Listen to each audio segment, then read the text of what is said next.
bukan lagi karamah, ini super power yang guru ada sampai tahap boleh bagi kepada murid. Itulah, itu saya kata kalau your description you might say it's superpower and what not. Saya tak, okay, buang perkataan super power. Now I have witnessed that your murid is absolutely in control of his ego. You might give him his power, haqiqatul jazbah, faid, tawassul, tawajuh, irsyad, tai. Okay. Ada ke begini? Kalau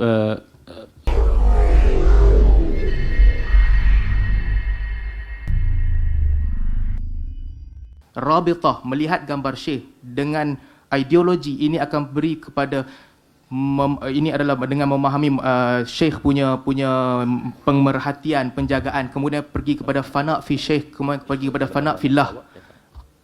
Jenis ini punya rabitah bertempatan ataupun bercanggah dengan Ahlussunnah wal Jamaah. Okey, saya minta izin sebelum saya jawab yang ini, minta izin daripada Ustaz Salman sebab tadi you got the answer tu, saya rasa not that, but I tak answer lagi. I nak cakap kalau niat tak ikhlas bercanggah, tetapi possibility untuk dapat kuasa selepas bersihkan Tak, ini bukan possibility. Ini buat untuk dapat, bukan buat dan tiba-tiba dapat. Buat dengan niat nak dapat. Yes. Itu ada ketidakikhlasan lah di sisi ahli tasawuf. Niat mesti mardatillah, redha Allah. Okey. Saya dapat jawapan tu. Seterusnya, soalan saya yang kedua tentang rabitah dengan kepercayaan bermula dengan syekh akan lihat kamu, perhatikan kamu sehingga jati diri syekh masuk dalam kamu, al-fana'u fi syekh, kemudian al-fana'u fillah. Ini dalam Ahlussunnah wal Jamaah ada ke tidak? Okey, tentang apa yang disebutkan tadi, kena kalau faham dengan konteks yang betul, ya ada. Ada begitu. Rabitah pertama ada, ya, dalam tasawuf tarikat rabitah tidak sebagaimana yang disangka dalam setengah fahaman. I'm not asking you about rabitah. I'm asking you about rabitah yang diselangi dengan kepercayaan bermula dengan muraqabatul syekh. Syekh tengok kamu, syekh fahami kamu, kemudian pergi kepada next stage fana'u fi syekh, kemudian pergi kepada next stage fana'u fillah, kemudian pergi kepada next stage sampai kepada lauh mahfuz, kemudian ada divine opening. Ini dalam ahli sunnah ataupun jamaah ataupun tidak. This is not only about rabitah. Yeah, that's why I'm starting from Rabitah. I'm not asking about Rabitah. I'm moving to that concept supaya kita boleh relate dengan Rabitah yang asal. Okey, jangan habiskan masa tentang Rabitah. Saya tahu tentang Rabitah. Saya nak tahu tentang ini. So, Dr. Salman, maaf saya minta tanya. Dr. Salman tahu bahawa Rabitah dibenarkan dalam amalan tarikat, right? Yes. Cuma Dr. Salman pertikaikan Rabitah dengan letak gambar and then nanti hudur syekh dan sebagainya. Baik. Kalau kita faham dengan konteks yang betul, hudur syekh ini adalah orang itu merasakan. That's why konsep Rabitah adalah merasakan. Bukan betul-betul syekh itu jasadnya atau ruhnya berada di situ. Jadi dia merasakan syekh, sebab itu ada kesan melihat orang soleh itu adalah satu perkara yang memberi kesan kepada hati. Jadi dia tidak boleh lihat kerana dia tidak berada di hadapan syekh, lalu dia saya membayang. Nak tanya, Ustaz Angku baca atau tidak buku Syekh Nazim yang cerita tentang syekh tengok dia, syekh tahu apa dia buat, dia cakap dengan syekh akan ada internal connection dengan dia. Baca atau tidak? Isu ni berulang-ulang dalam hampir ke semua buku. Ya, yang itu adalah isu lain. Itu bukan isu Rabitah, itu adalah isu kasyaf. Kalau dalam Ahlussunnah wal Jamaah, kasyaf itu possible. Sekarang ni kita bercakap tentang Rabitah adalah murid membayangkan syekh, bukan syekh kata dia nampak murid ke sana, itu kasyaf. Kasyaf aklan boleh berlaku, waqiyan bergantung kepada orang yang mendakwa. Kalau yang mendakwa itu kaki bohong, ya mungkin bohong. Orang yang mendakwa itu orang yang soleh, boleh jadi benar. Tapi aklan wa syar'an tidak ada manik untuk seseorang itu Allah singkapkan pemandangannya melangkaui daripada benda-benda yang jamadat. Tapi soalan Salman adalah tentang Rabitah dengan meletakkan gambar syekh. Di sisi Ahlussunnah wal Jamaah, kalau difahami dengan makna menghadirkan, itu adalah membayangkan syekh dan dia tidak boleh membayangkan lalu dia letak gambar, bukan menyembah syekh. Ya, kalau menyembah syekh memang tertolak di sisi Ahlussunnah wal Jamaah. Soalan saya merujuk kepada apa yang disebut oleh Maulana Zakaria Kandahlawi, yang mana beliau sebut tentang Rabitah dan beliau sebut dengan jelas mestilah fal bil ihtiyat wa fi hududihi. Ihtiyat dan juga hudur, tanpa ada sebarang membayangkan. Fala yadhunnu syekh hadir, nadhir, mu'in, musa'id. Ini semua kata Syekh Maulana Zakaria Kandahlawi dilakukan oleh orang jahil. Tapi berbeza dengan apa yang Syekh Nazim buat. Itu just the first step untuk pergi kepada next step, iaitu dia akan percaya bahawa fana' fillah, kemudian dia akan menjadi wakil Nabi, kemudian dia akan menjadi khalifatullah. Dan di sini disebut all the law and syariat that has been sent down through the Prophet and Anbiya are to teach people and to guide people to this station. Ma'al ihtiram, sama mempunyai salah faham yang parah di situ. Sebab tidak memahami istilah-istilah tasawuf dengan kefahaman yang orang tasawuf memahaminya. Sekarang ini misalnya kita kata fana' fi syekh, bukan makna dia bersatu dengan syekh.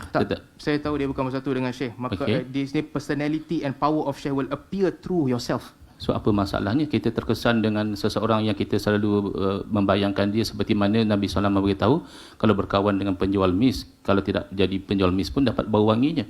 So kalau sentiasa walaupun that is one step. Kemudian dia pergi fana fin nabi, kemudian hudurul haq, kemudian fana fillah, kemudian jadi khalifatullah. Okey. Kepercayaan ini yang diselangi di dalam rabitah. okay, ada masalah ke kat situ? Sebab di sisi kami tak ada masalah untuk as long as fana itu difaham dengan makna yang sebenar.